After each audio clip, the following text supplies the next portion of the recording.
Bueno, pues vamos a comenzar ya con las actividades de hoy por la mañana y vamos a hablar de dos tebeos que me parece que además son muy significativos, ¿no? Por distintas razones. El Ruiseñor de dos cabezas, ahora lo hablaremos con ellos, con el guionista Elio Mira y el dibujante Mark Jules. Es una obra que podría denominarse o encuadrarse dentro de la ficción histórica, dentro de una línea de álbumes que está sacando Dolmen y que empezó con El último Taur, y que bueno, pues recoge la vida de dos de las hermanas McCoy, personajes reales, y a través de ello, bueno, pues ficciona una época, un momento histórico, toca temas que ahora hablaremos con ellos, bastante interesantes, y que me parece que tanto desde el punto de la composición de guión como desde el punto de vista del dibujo de Mark es uno de los tebeos destacados del año pasado, y que todo el mundo que lo ha leído ha hablado evidentemente muy bien de él, y que tiene esta característica de ser el típico cómic. Esto parece como algo que debería ser muy obvio, pero no siempre es así, que tiene todos los ingredientes para que cualquier persona que le gusten las buenas historias, que le interese el tema de los freaks, que le interese una época en concreto determinado y muchas cosas más, sea o no sea amante del cómic, pueda sentirse totalmente atraído y enamorado por la historia. Y luego, esto es que va a parecer una exageración, pero es que realmente lo he dicho muchas veces públicamente, realmente lo creo. Tenemos al guionista Carlos Portela y a la dibujante Anneke, con el que me parece que es uno de los cómics más importantes de este siglo, que ya llevamos 24 años, que es las nuevas aventuras de Esther, la boda de Esther, ¿no? Porque después de 40 años desde que se publicara por primera vez en España las aventuras de Esther Lucas, y de que un montón de generaciones hayan estado esperando por saber qué iba a suceder con la buena de Esther y su boda y sus amoríos y su vida personal, cuando después del triste fallecimiento de Purita parecía que corría el riesgo de quedarse la historia inconclusa después de tanto tiempo, pues se ha encontrado pues las ganas de Carlos, el ímpetu en este caso de Vicente en Dolmen, y la valentía y el atrevimiento de Anneke de hacerse cargo de esta titánica tarea, para que por fin un montón de personas que venían siguiendo desde hace muchos años las aventuras del personaje, como todos los que se engancharon a él en los últimos años, puedan tener un fin, puedan tener un broche y puedan tener su historia finalmente terminada, ¿no? Así que bueno, vamos a empezar un poquito esta primera parte con el Ruiseñor de dos cabezas. Y lo primero que yo quiero decir, porque sé bien cómo fue el proceso, es que uno tiende a pensar en estas historias, bueno, pues que el guionista tiene una idea en la cabeza, que quiere contar, entonces busca un dibujante, pero aquí, sin embargo, el primero que llegó a las hermanas McCoy, si no me equivoco, fuiste tú. Sí. Entonces cuenta cómo llegas a las hermanas McCoy, cómo llegas a Elio, y entonces a partir de ahí, pues bueno, ya luego cómo nos llega el Ruiseñor. Bueno, la verdad que siempre me ha gustado mucho este tipo de historias, de personajes así un poquito peculiares, que se salen un poco de lo común. Y en algún momento, no recuerdo exactamente cuándo, debí ver una fotografía o me llegó algún artículo, alguna cosa, ¿no? Y siempre se me quedó en la cabeza la idea de, qué raro que nadie haya hecho una historia sobre esto, una película, un cómic, algo, ¿no? La suerte fue eso, que en un momento dado se lo mostré a Elio, a Elio le encantó y tuvo a bien decir, oye, hay que ir a por esto. Y bueno, fue un poco así, la verdad que una cosa muy de amor a primera vista, ¿no? Sí, bueno, yo había visto unas páginas en Facebook de Mart que me habían gustado muchísimo. Nos conocemos desde hace años, pero me gustaron tanto que dije, ya está bien, tenemos que hacer algo, un proyecto juntos. Y le dije, tráeme ideas. Yo me siento muy cómodo como guionista de encargo que soy en otros medios, me siento muy cómodo con que alguien me diga, tenemos que sacarle petróleo a esto. Entonces, digo, tráeme ideas y elegimos una. Y entonces, pues, quedamos en un bar, sí, y vino sin ninguna idea. Pero trajo, pero trajo bocetos, imágenes, y entre ellos había una foto de estas señoras. Y yo, en cuanto vi la foto, digo, ya está. Sí, fue así, como un flechazo, ¿no? Pues estaban estas dos señoras así, frikis, pero con esa mirada compasiva, no sé, había algo ahí que me rayó. Digo, lo vamos a hacer. Digo, ¿quiénes son? Yo no tenía ni idea. Digo, ¿esto qué es? Y sí, pues, dos niñas que nacieron. Digo, pues venga, vamos a hacer el cómic sobre esto. Me voy a buscar documentación. No había. ¿Vale? O sea, que había 4 detalles, cuando nacieron, las 2 o 3 cosas que les pasaron, y cuándo y cómo murieron, pero era todo oro puro para el drama, ¿no? Y para hacer un guión.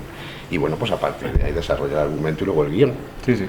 Claro, decir que evidentemente las hermanas McCoy son siamesas que tuvieron una vida para lo que suele ser la media en este tipo de personas pues mucho más amplia, y que partieron, es verdad, de una situación en la que todos hemos visto películas como Freaks o más recientemente en American Horror Story Freak Show, lo que era esa explotación, ese abuso, porque por un lado era una época en la que se escondía todo lo que era diferente para que no se viera, pero a la gente le gustaba especialmente ese morbillo de luego ir a algún sitio donde pudieras verlos y tratarlos como atracciones, y curiosamente muchas de esta gente que a lo mejor de otra forma no hubiera tenido vida, en ese maltrato pues encontraron cierta paz o capacidad de desarrollarse, y estas chicas consiguieron salir de ahí, que era algo verdaderamente Claro, es lo que, claro, la historia realmente, o sea, cuenta la historia de ellas nacen como carne de freak show, de feria de variedades de la época, el rollo el hombre elefante, la gente se acerca a verlas por eso, pero ellas tuvieron la suerte de nacer con talento para la canción,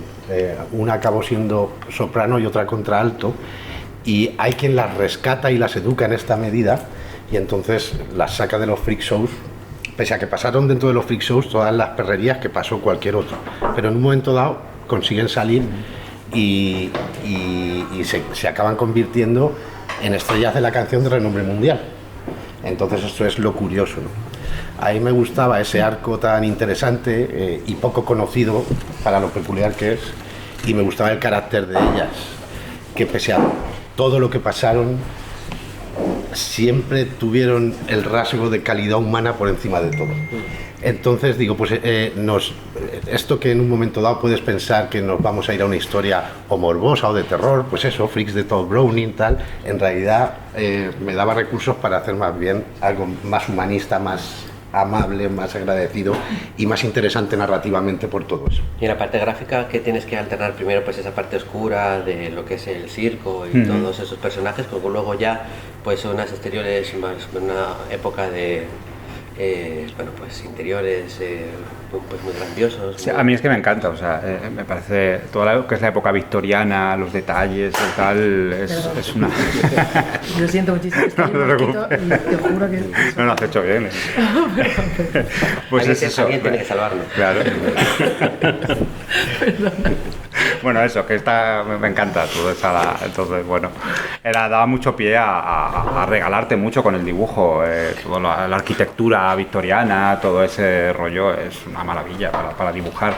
Y luego, es que yo creo que mi estilo gráfico tiende más a algo amable. Yo no me veía haciendo una historia truculenta, rollo, tampoco era lo que queríamos hacer, ese rollo morboso del, no sé, tipo el hombre elefante, esa cosa como... No era un poco por donde lo queríamos llevar, era más el legado de ellas, cómo salieron del barro y se convirtieron en grandes estrellas, ¿no? Era un poco yo creo que el espíritu de la obra, iba un poco por ahí. Era o sea, que el libro de alguna manera emulara lo que pasaba con ellas. La gente se siguió acercando a verlas para ver la deformidad, pero luego se quedaba por el talento. Claro. Entonces, pues a lo mejor con el libro podía pasar algo parecido, ¿no?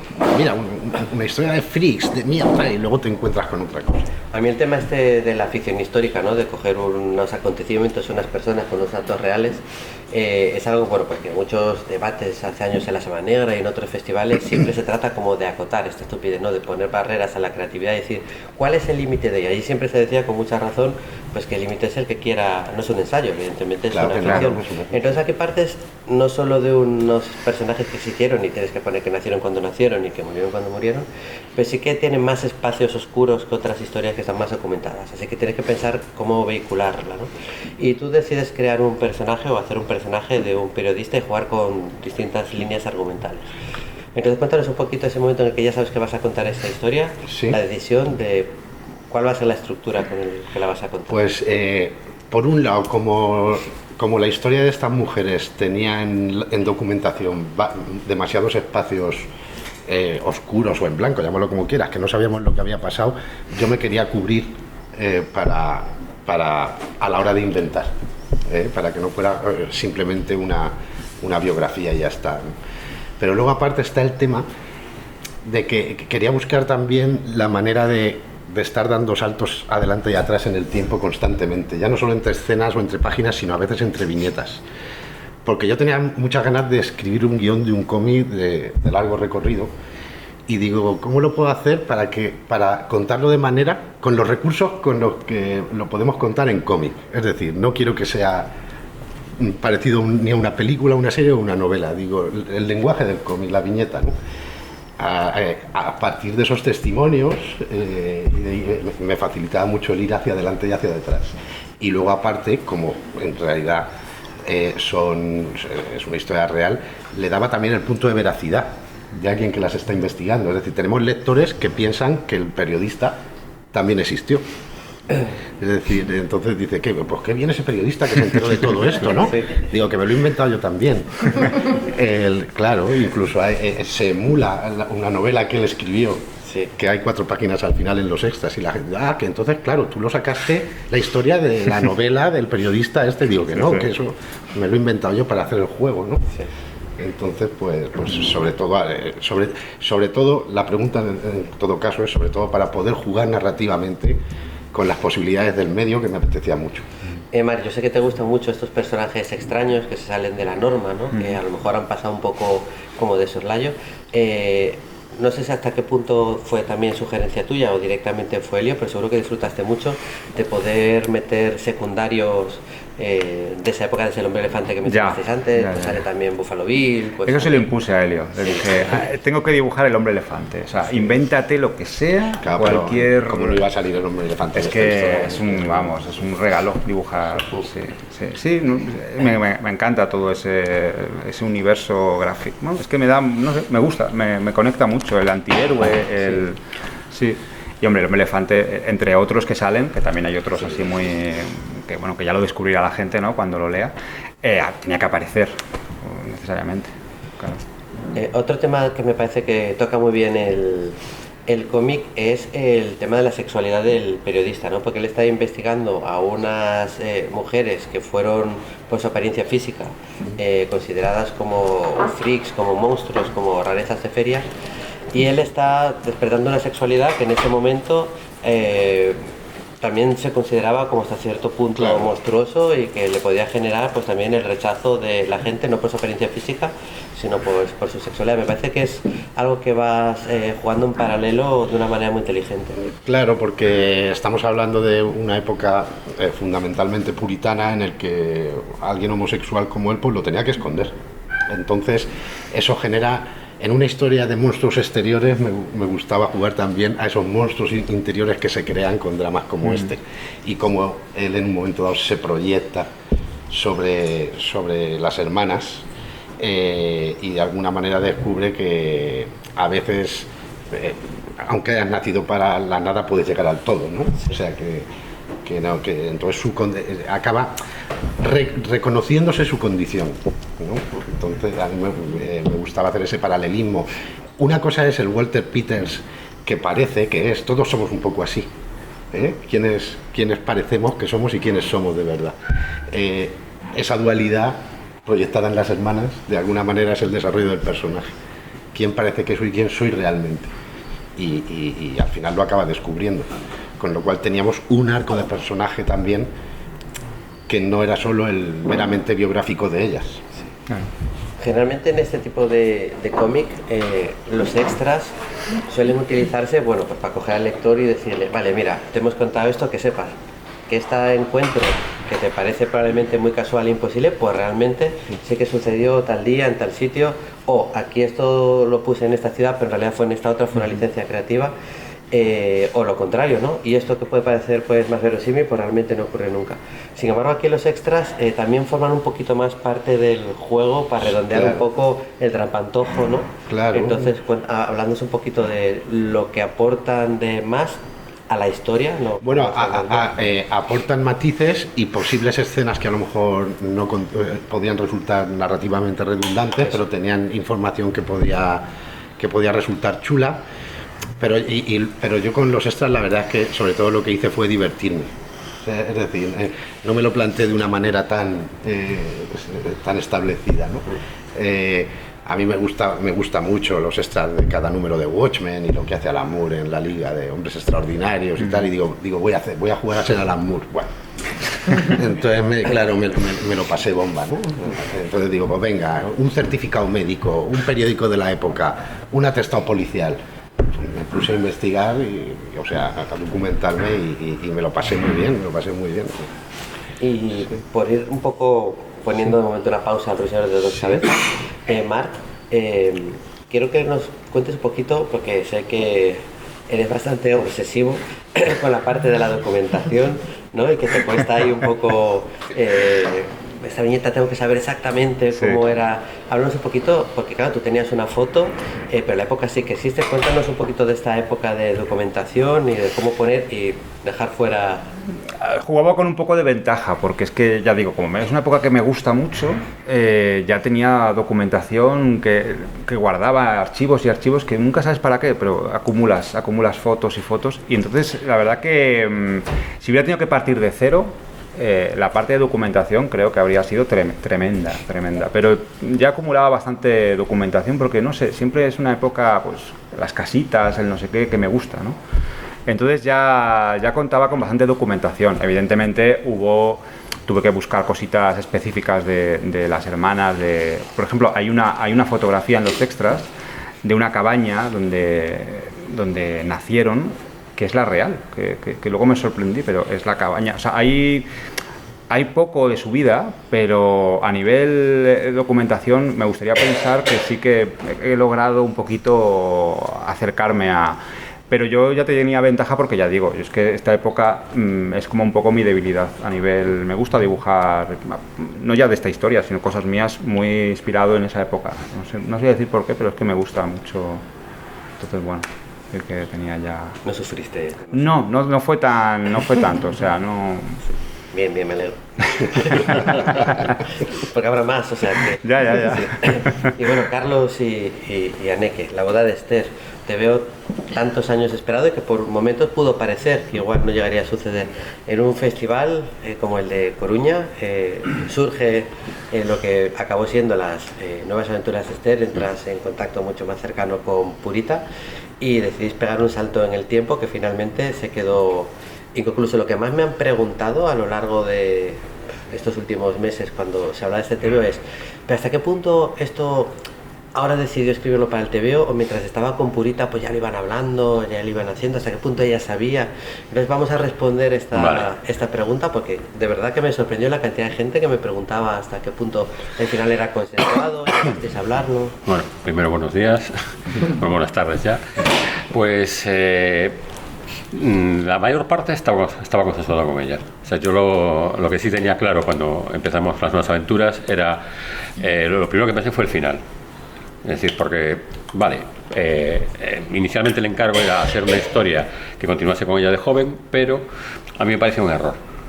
Porque yo me puse a pensar un poco, y lo hablé con Pura en su momento, de por qué había funcionado Esther, y yo creía que la cosa tenía que ver con ese hablar de tú a tú a las lectoras, y bueno, en ese momento tenían esa edad, y le dije, en estos momentos ahora tienen en torno a 40, entonces hagamos un personaje que tenga esa edad también. A Pura le pareció buena idea, y aunque los lectores al principio dudaron, pues se dejaron convencer y la cosa funcionó. Y lo siguiente que pensé, pues eso, cómo acabarlo. O sea, directamente me vino la idea de la última página y a partir de ahí, hacia atrás, fue decir, vale, ¿cómo llegamos a esta situación? Porque no solo es la última página, es decir, que la hija acabe, con un spoilerazo, con una situación parecida a la que tiene Esther cuando empieza la historia. Por eso pasan ciertas cosas. Ya, claro, ¿verdad? Es que ha habido gente que me ha preguntado, ¿por qué pasa esto? Pues pasa por esto. No pasa nada porque, vamos, no pues no es un gran. No, si además, vamos a ver, lo hablamos con Vicente y yo le decía, no pasa nada, si es que da igual lo que pongamos en la portada, si la gente lo va a abrir y va a mirar directamente, digo, ¿quién se casa? Yo lo haría, vamos, entonces, claro. Porque, me acuerdo que decía, pero si es que Agatha Ruiz de la Parada lo cuenta detrás. Y yo, ¿qué más dan, que si lo van a abrir? Esto es como cuando te ponen un trailer y vas a ver la peli y ya sabes todo lo que va a pasar. Pues un poco... Sí, bueno, hay gente que sorprende al ir a ver Titanic, no sé, pero... Claro, sí. Y se cae, se muere y tal. Sí. Ese spoiler, si acaso, es un guiño a cómo se es circular, pero no... Es verdad que hay cosas que están en el libro que han surgido del trabajo con Anneke directamente. O sea, evidentemente, la pandemia no existía cuando yo empecé a hacer las nuevas aventuras con... Y luego la idea de meter ese trasunto del primer número de Lili surgió pues trabajando con Anneke y pensando en cómo contar. Es que había un problema que yo se lo expliqué a Anneke cuando empezamos y tal, extra, aparte del que ya tuvo ya de tener que adaptarse y tal, y todo ese proceso de distintos tipos de dibujo y tal, que es un movidón y que yo no me canso de decirlo nunca, que era que claro, hicimos las nuevas aventuras, después Pura no podía dibujar y entonces nos encargaron las novelas. Y yo ya pensé que esto iba a acabar con las novelas. ¿Qué pasa? Que bueno, para mí Pura se muere mucho antes de tiempo y también se muere nuestra editora, que ahí es cuando yo dije, bueno, esto ya no... Entonces, cuando se retoma la idea, porque Vicente García y el hijo de Paco, el hijo de Pura, pues insisten un poco... No tuvo nada que ver con ninguno de estos, con el segundo suceso para llevarse la serie ni nada. No, pero es verdad que esto existe gracias a ellos. Es decir, a mí no me duelen prendas en decirlo, porque yo la verdad es que no tenía muchas ganas de... Y luego, bueno, tuvimos la suerte de encontrar aquí a mi compi y...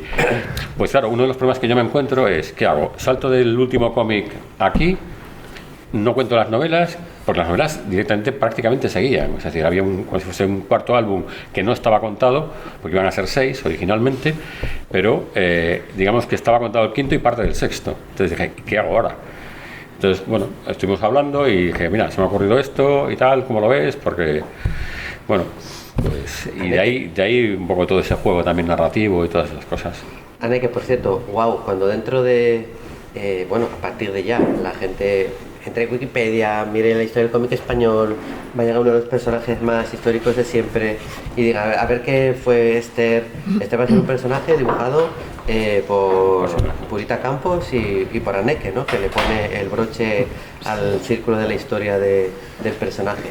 Esto mola mucho, pero también en algún momento determinado me imagino que da un poco de vértigo, sobre todo que venías pues de una trayectoria por otro tipo de TVO con una estética y unas exigencias narrativas muy diferentes. Sí. No sé si mucha gente sabe, bueno, no es ningún secreto, tú lo comentaste el otro día y lo comentaste en alguna entrevista, que tú originalmente rechazas el encargo. Entonces, lo que no has contado, lo que no has contado es qué pasa entre que lo rechazas y las amenazas y tentaciones consiguen convencerte de que así sea. Que vale, y luego fueron más bonitos. Bueno, a ver, es que era demasiado grande el proyecto. Quiero decir, y seguir los pasos de Purita, ya lo he hecho muchas veces, daba un miedo atroz. Entonces, bueno, pues lo que digo, que era un poco de inconsciencia, de decir, mira, a veces la vida te presenta con cosas y proyectos extraordinarios que no piensas que pueden llegar a ocurrir. Entonces al principio era como algo tan grande que dije no, y además yo estaba terminando otro trabajo anteriormente y como que no me daba el tiempo porque teníamos una época, o sea, ¿cómo se dice? Unas fechas que era más... Bueno, luego se alargó más el proyecto, bastante más. Pero bueno, como que no... Ay, es que hay mosquitos. Sí, es que hay muchos, tenías entonces, perdón, se alargó un poquillo, pero bueno, como que no me veía yo, digo, esto es demasiado grande, no, que dices, Esther, qué movida, tal. Pero bueno, luego ya me acuerdo que, y además yo a Portela sí sabía de su trabajo y tal, pero no nos conocíamos realmente. Y luego ya fue cuando dije, bueno, venga, de Perdidos al Río, esto hay que hacerlo. Y de una manera, en plan, me lo tomé como, digo, de una manera profesional. O sea, porque hay proyectos que a lo mejor, pues como el vuestro, ¿no? Que es como algo súper personal de decir, quiero hacer esta idea y ir a por ello y algo, pues... único, ¿no? Pero para mí era como coger una historia ajena a mí con todo el valor que tiene Esther y de decir, madre mía, yo no sé cómo puedo tirar para adelante con esto. Pero bueno, dije, bueno, llevas unos años aquí en la industria de lo tonto, joder, es una cosa que puede ser un cambio en tu trayectoria, pero que te puede enriquecer mucho y además que es Esther, joder, que me encanta el arte de Purita, que es una cosa que seguirla es bonita y es un enriquecimiento enorme. Entonces, bueno, pues eso, un poco de inconsciencia, un poco de tirar para adelante sin pensarlo demasiado, en plan de venga, a por ello. Y ya está, y ese fue Y la búsqueda de pues adaptar en la medida de lo posible, ¿no? Tu estilo sí. Ahora, porque Carlos nos decía que el guión al ser tú la dibujante, pues se vio afectado y aparecieron cosas. Pero Carlos, aparte de ser un gran guionista, es un grandísimo conocedor del cómic en general y del cómic español en particular. ¿Hasta qué punto el conocimiento de Carlos y las sugerencias de Carlos sobre, pues mira, Purita, esto que ves así en realidad, pues esto no hacía así, porque aparte también la conociste muy bien, afectó a esa adaptación? ¿Hasta qué punto este estilo es algo orgánico que hiciste tú o que también Carlos te fue sugiriendo? Bueno, desde el principio quedamos un poco de obviamente no hacerlo igual que el estilo de Purita porque es imposible, pero sí mantener un poco la esencia del dibujo y respetar un poco, pues seguir un poco la estela, que es lo que digo. Yo no quería tampoco eso, copiar literalmente y intentar asemejarme a ella lo máximo posible, sino mantener un poco mi estilo. Ya lo dije al principio, en plan, yo no soy Purita ni no puedo serlo, pero voy a intentar seguir su estela y al menos hay ciertos recursos narrativos o estilísticos que puedo seguir. Por ejemplo, no quería quedarme tanto con el estilo más inicial de ella, pues en los años 60, 70, más iniciales, no que era como súper característico, sino yo seguir más la parte suya del final. El estilo del final de Purita en las nuevas aventuras es muy distinto. Ella ya, claro, juega con técnica mixta, acuarelas, rotuladores, otro estilo totalmente distinto. Y yo quería seguir por ahí porque me parecía un poco tonto como volver a enlazar un estilo anterior. Entonces digo, bueno, voy a intentar ser lo más, o sea, intentar solapar ¿cómo se dice? Su iconografía, ¿no? Su arte con el mío. Pero bueno, ahí lo intenté, entonces por eso intenté, pues eso, aparte narrativamente hablando, que éramos súper diferentes. Claro, yo venía del cómic un poco americano, bueno, un poco americano, de pues una narrativa mucho más, no sé cómo decirte, fluía de otra manera. Y Purita era, igual que yo también soy un poco caótica, pero a la hora de narrar soy bastante ordenada. Entonces me acuerdo con Carlos a la hora de decía, pero es que o sea, a la hora de narrar, quiero decir, intenta a veces asemejarte un poco, o sea, no asemejarte, pero que continuidad, ¿no? en el estilo de ella. Entonces, bueno, esas cosas, esas pequeñas cosas sí que las tuve que cambiar un poco de mi forma de pensar para adaptarme a eso. Pero bueno, fue un poco aprender y él sí que me decía, oye, intenta, pues eso, sobre todo en la narrativa, dejar espacio para los vocablos de texto. Bueno, y obviamente, pues sí, he aprendido mucho de lo que sabía él. Hombre, obviamente Carlos sabía muchísimo más del mundo de Esther que yo, y eso me ha enriquecido mucho, o sea, me ha ayudado. Sin este hombre yo no hubiese podido ni de coña hacer este TVO, ya te lo digo. Se puede hablar, evidentemente, como estamos haciendo en estas jornadas y como se ha hecho en muchos sitios, hablar de Esther en un evento comiquero, ¿no? Pero realmente, fijaros, no me parece que sea su lugar más... claro, Esther es una cosa que nos damos cuenta de que trasciende cuando la sacas a lugares donde el público general lo hace suyo. Voy a poner un par de ejemplos. Hace poco se hizo la segunda, bueno, ya hace casi un año, la segunda exposición de la sala permanente de Cómic de Avilés fue sobre el arte de Purita Campos, ¿no? La cantidad de gente que a lo mejor nunca iría a una librería especializada de cómic o que a lo mejor no iría a escuchar una charla, que se pasó por allí, que luego llevaba a los amigos y a las amigas, que pedía visitas guiadas, que paraba a la pobre Bedel, que ya no sabía, había escuchado las mismas historias, que decía, ¿por qué me cuentan esto? De lo importante que había sido el personaje para ellas y todo esto. O por ejemplo, cuando vais a la Feria Libre de Madrid, es un público que no iría a otra cosa, o incluso aquí en las jornadas, cuando estuvo Purita, veías un perfil en su charla totalmente diferente. Y además lo que notas es que es un público pues muy pasional, o sea, que no es como leía esto, ¿no? Sino esto era importantísimo para mí. Sí. Ahora ese público, mucha parte de ese público va viendo este cierre. Yo tengo mucha curiosidad desde esa pasión, ¿cómo vais viendo sus respuestas?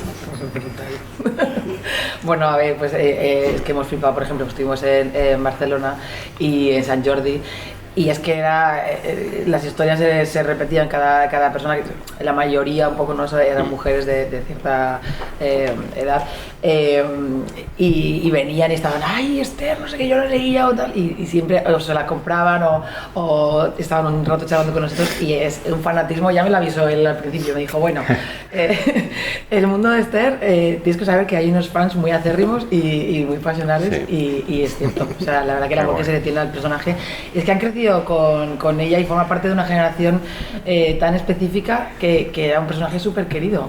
Bueno, y es un personaje súper querido. Entonces, claro, ya ponerle el broche final para muchas lectoras es como terminar ya de saber qué ha pasado con ese personaje que les ha acompañado toda la vida.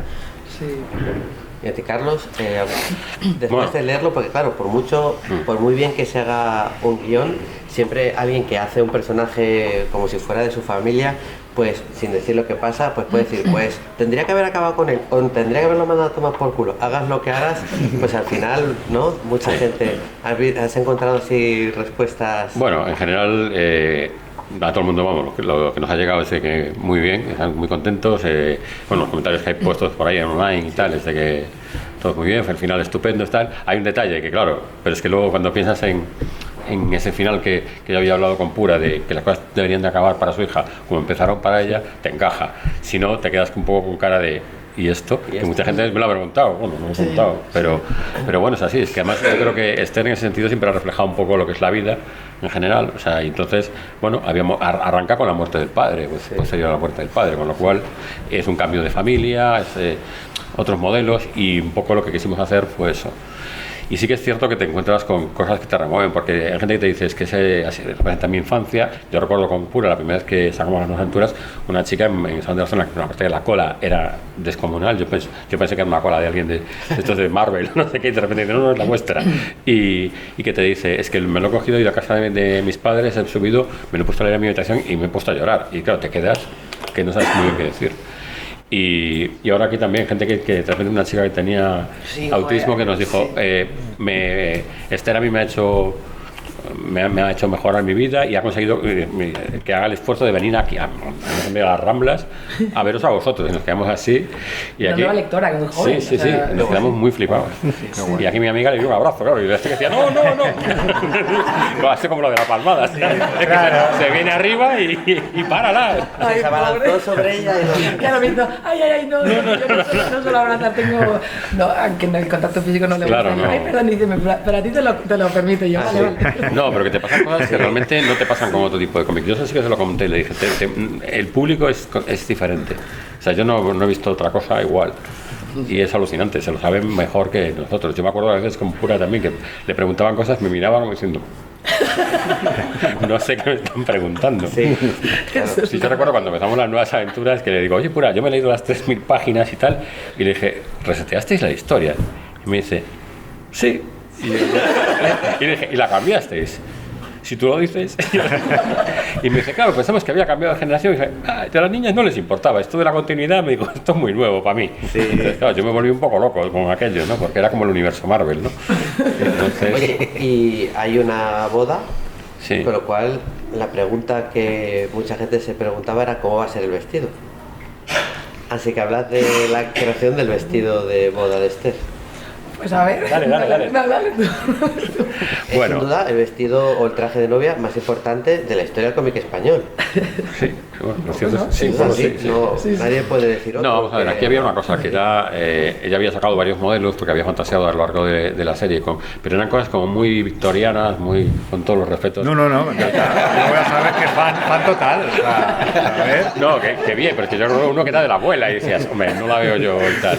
Pero hombre, no es el siglo XIX. Claro. Esta es segunda boda, además. Sí. En realidad es segunda boda. Sí. Y entonces, bueno, pues queríamos, igualmente que fuera de blanco, por supuesto, porque esto era como, ¿no? O sea, canónico.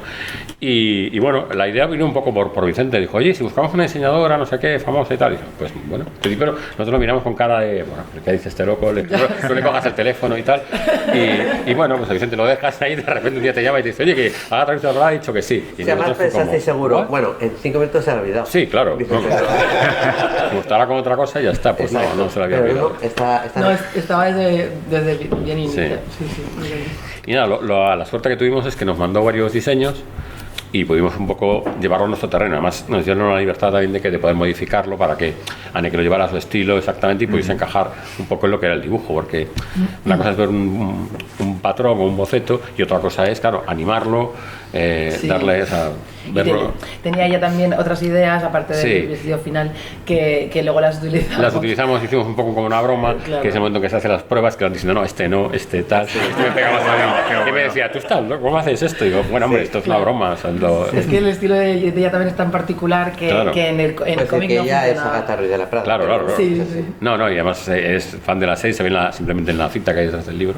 Sí. Y hombre, la verdad es que muy agradecidos a la generosidad y a que se sumara un poco al asunto. O sea, que vino un poco por ahí, pero bueno, nos dio pie a, de repente, pues a sacar esa página en la que van comentando y vas un poco jugando con eso y que además un poco con la personalidad de su hermana, de Rita, de tal, comentando pues esos otros vestidos que a lo mejor es como, esto no te pega nada. Y claro. Es que había alguno de estos así muy Agatha Ruiz de la Prada que dices, hombre, no lo veo. Esa página nos repasamos. Sí, nos pasamos. Claro, porque además una cosa es un dibujo que quede bien en un patrón, un diseño estático, y luego que tú tengas que moverlo. Es que no, en otros es que no funcionaba directamente. Claro, tú ves una foto y es como con una mujer real, pues obviamente que queda vistoso y tal, pero en el dibujo no queda ¿verdad? Sí, no, muy estático, ¿no? Probó varias cosas y tal, y de repente era como... Claro. Y dimos con claro. De los que había, era el que mejor encajaba. Aprovechas, claro, el personaje de una serie coral, aquí el principal es Esther, pero aprovechas también para irle dando a todos los demás personajes, bueno, pues un punto donde su historia más o menos, su arco más o menos llegue a un punto y final, ¿no? Pero eso es también la segunda pregunta, quizás más que la otra que te dije que más me hace la gente, es que entonces ahora sí se acabó Esther para siempre. Hombre, vamos a ver, para siempre, yo te digo lo mismo, si no ves al muerto... Y a veces así, o sea, tengo una peli, sabes que si no ves el cadáver, está vivo. Sí. O sea, eso es que una norma. ¿Puede volver en la cuarta temporada o en la octava? Claro, sí. Entonces, bueno, hombre, por poder se podría. Y yo sé que Vicente está diciendo, bien. Ya los tengo aquí en el tal. Hombre, a priori no. O sea, a priori no porque... Espera, ¿habéis oído romperse un corazón? Yo soy gallego, entonces nunca, no es nada categórico, todo queda en el aire siempre. Sí. Entonces, es verdad que yo, por ejemplo, lo hemos hablado, Anneke, que yo que nos apetecía a lo mejor hacer más en todo caso en el futuro. Pues una historia, yo me quedo siempre con una historia de Rita, de cuando estaban separadas, que esa sí la había hablado incluso con Pura y tal, y que es una cosa así más, bueno, más de otro tipo, más diferente. Diferente. Pero vamos, es decir, hombre, a priori yo creo que está bien donde está. Incluso Anneke también hablaba de, bueno, en todo caso, pues a lo mejor las historias de la hija, más de la cosa de hoy en día y tal. Mucha gente nos ha dicho que igual estaría chulo hacer una continuidad con la historia de la hija, un poco adaptada a los tiempos de ahora, ¿no? Como intentar también llegar al público más joven, ¿no? De ahora. Pero bueno, oye, hay bastantes ideas, lo que pasa es que bueno, el final él ya lo te... Sí, es que es lo que decías tú, que cerraba prácticamente todos los personajes. Sí, por eso. Incluso, bueno, a Sadorín incluso le damos una vuelta completa de cómo era, bueno, cómo la gente pensaba que era, a por qué es como es. Sí. Pues yo no sé si en estos 2 o 3 minutitos que quedan, si queréis aprovechar para hacerles alguna pregunta. Lo que comentabas antes de la reacción del público, lectores de Esther y tal, tú, Carlos, no solo con la boda, sino también con las nuevas aventuras, ¿te has encontrado con algún caso de alguien que te diga, me has condenado a la infancia? Hostia, buena pregunta. No, pero reconozco que cuando salió el primero de las nuevas aventuras iba muy acojonado. ¿Sí? Porque incluso mi exmujer me dijo, ojo con lo que escribes. Porque o sea que, claro, te das cuenta y de repente me di cuenta que tenía un montón de amigas, incluso algunas novias y todo esto, que lo habían leído y me decían, ¿vas a hacer esto? Y entonces, claro, sí que te entra un poco de... Claro, pues escribes una serie de televisión, escribes Velvet, escribes Las chicas del cable, nadie sabe quién eres, es decir, todo el mundo le da skip intro y ya no saben quién lo ha escrito, pero aquí es que va el nombre, ¿sabes? Sí, y encima, claro, yo le decía, Purita Campos, Carlos Portela, y decía, PCP, digo, tío, es que encima parecía, vamos, claro, y con foto, es que te reconozcan por la calle.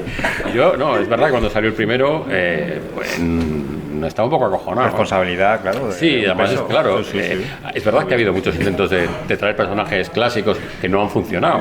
Entonces yo decía, a ver si vamos a meter la pata y me lo voy a cargar yo. Porque claro, la culpa no se la van a echar a Pura, lógicamente. Porque ¿Alguna carta amenazante? Pura, no, por suerte no. Luego, claro, ahí fue una de las grandes sorpresas. Bueno, yo con Anne, que sí que hablamos de esto, pues yo le dije, mira, tú vas a estar donde he estado yo.